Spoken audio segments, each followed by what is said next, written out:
ডাকসু এবং জাতীয় নির্বাচনের সম্পর্কটা আপনি কেমনে দেখেন?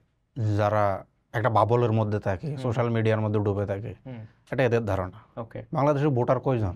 12 কোটি, মোর দেন 12 কোটি। জি, কয়জন বলতে পারবে ডাকসু কি? পারবে না। 40,000 পোলা বাইন আছে ঢাকা ইউনিভার্সিটিতে, তারা বলতে পারলো। জি, এর বাইরে 2 লাখ, 5 লাখ, 10 লাখ, 20 লাখ, 50 লাখ। বা এই ডাকসুতে নির্বাচন হইলে এরা আসলে কি করে এটা সম্পর্কে আইডিয়া নেই। ডাকসু নামটা জানে না বাংলাদেশের মিনিমাম 10 কোটি মানুষ। হইতে পারে 50 লাখ হইতে বলতে পারে, 1 কোটি ধরেন, ভাই ভোটার 11 কোটি আরো। রাইট। এটা কি প্রভাব ফেলবে কার উপরে? আর এদের তো কোনো প্রভাব ফেলার সুযোগ এর জন্য এত ডাকসুর মধ্যে ওই ইউনিভার্সিটির মধ্যে এসে লিমিটেড। এখন সে কিছু চিল্লাপাল্লা করতে পারে, কিছু একটা আন্দোলনের মধ্যে সেন্ট্রাল রুল নিতে পারে, এগুলো নিয়ে কিছু হাইপ তৈরি হয়, সেটাও যদি মিডিয়া দেয়। এখন মিডিয়া এস্টাবলিশমেন্ট যারা আছে তারা আসলে শিবিরে হাইপ দিবে কিনা, অন্যান্য রাজনৈতিক দল তারা স্পেস দিবে কিনা, অনেকগুলো ফ্যাক্টর আছে এখানে। শিবির জিতে গেলেও এই মুহূর্তে কিন্তু ঢাকা ইউনিভার্সিটি থেকে বড় ফ্যাক্টর ছাত্র দল কিংবা বামেরা। সুতরাং আসলে শিবির এখানে জিতে গেলে কতটুকু কাজ করতে পারবে, হাইপ নিতে পারবে, সরকার আসলে চালাইতে পারবে কিনা আদৌ, উল্টা নাকি চরম ব্যর্থতার পরিচয় দিবে, ইটস এ ডিফারেন্ট কেস। ওখানে তো শিবির নিজেরা সামলানোর জন্য মরে যাবে, নিজেরা সামলাতে কেমন হয়ে যাবে তার।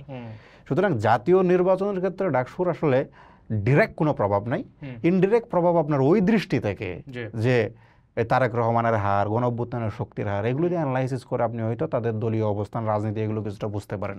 কিন্তু ডিরেক্টলি ডাকসুর কোনো প্রভাব নাই। এগুলোর যে হাইপ তোলা হচ্ছে এগুলো সোশ্যাল মিডিয়া পর্যন্ত, সোশ্যাল মিডিয়ার সাথে রাজনৈতিক ময়দানে নির্বাচনের প্রভাব জিরো। ওকে, এখন আমরা জানি যে বাংলাদেশের বিভিন্ন আন্দোলনে, রাজনৈতিক পট পরিবর্তনে ঢাকা ইউনিভার্সিটির স্টুডেন্টদের একটা বড় ভূমিকা ছিল।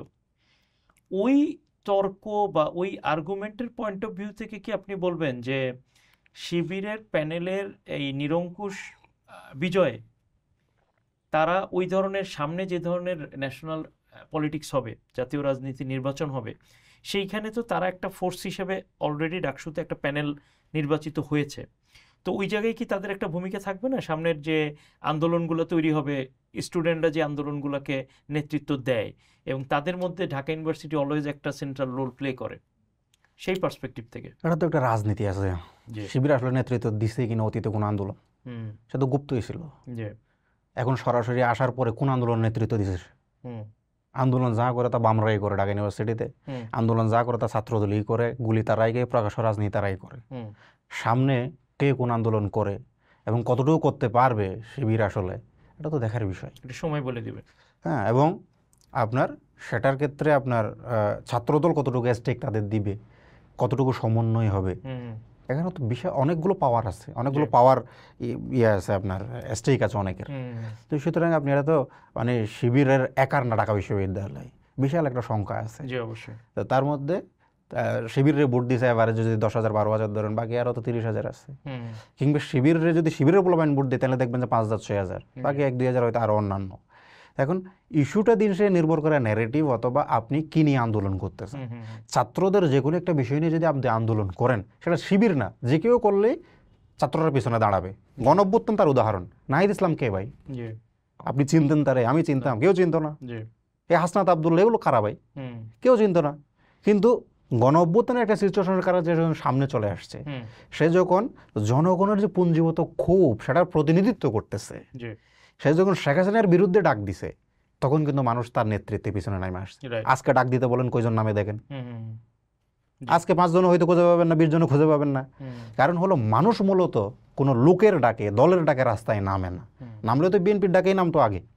মানুষ রাস্তায় নামে হলো আপনি যদি প্রকৃত অর্থে তার অধিকারের জন্য কথা বলেন, তার স্বার্থের জন্য কথা বলেন, কল্যাণের জন্য কথা বলেন, এটা যেই বলুক তার ডাকে মানুষ নামবে। আপনি বললেও নামবে, আমি বললেও নামবে, একজন রিক্সাওয়ালা ডাক দিলেও নামবে।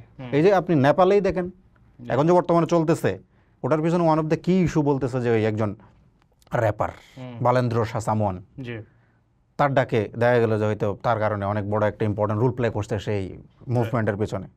সো ইস্যুটা হলো মানুষ দেখে আসলে আপনি তার জন্য কথা বলছেন কিনা, তার প্রতিনিধিত্ব করেন কিনা। সুতরাং শিবির আসলে কতটুকু জনবান্ধব, জামাত শিবির যে গণমুখী তো দল না, সে তো ভাই ক্যাডার ভিত্তিক দল, সে গণমানুষ নিয়ে আসলে রাজনীতি করে না, সে নিজস্ব বাবলে থাকে।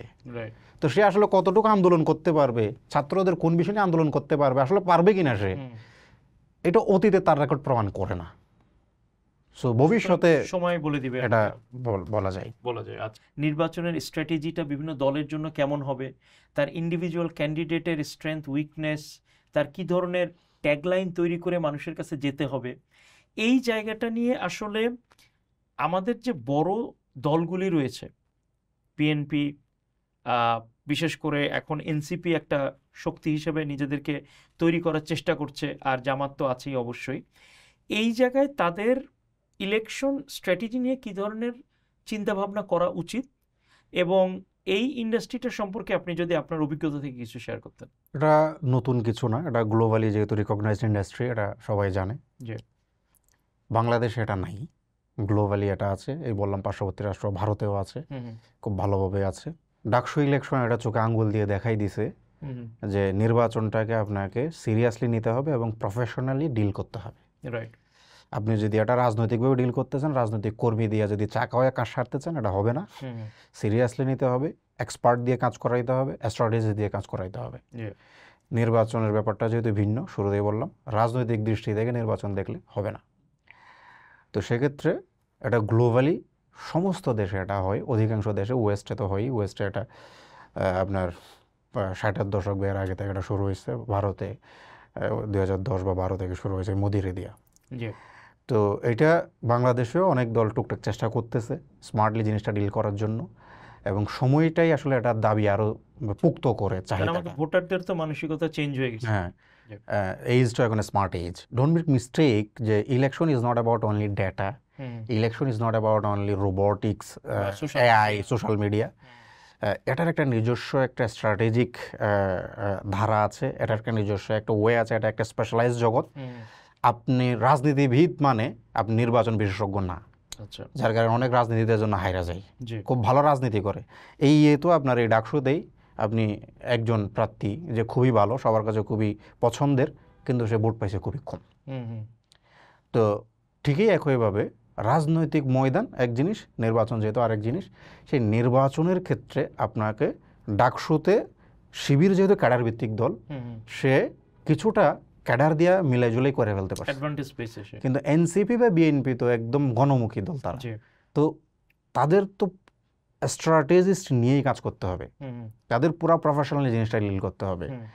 আর যদি নির্বাচনটাকে যদি প্রফেশনালি ডিল করা যায়, স্ট্র্যাটেজিক্যালি ডিল করা যায়, তাহলে যে কোনো দলের ভালো সম্ভাবনা আছে। এমনকি এনসিপিকে অনেকেই হয়তো মনে করে যে নির্বাচনে তারা কিছু করবে না।